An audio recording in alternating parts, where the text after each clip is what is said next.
حضرت ایوب علیہ السلام کا صبر۔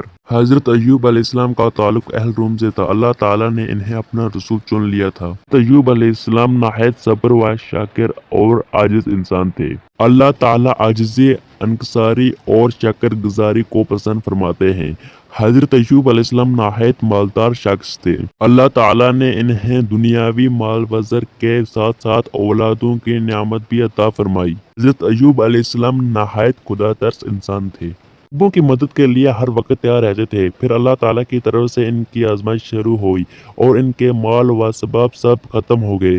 ان کے بچے بھی اللہ کو پیارے ہو گئے اور ان کا سارا جسم زخموں سے بھر گیا۔ آپ علیہ السلام اس پر بھی صابر و شکر رہے اور شکایت کا ایک لفظ بھی زبان پر نہ لائے۔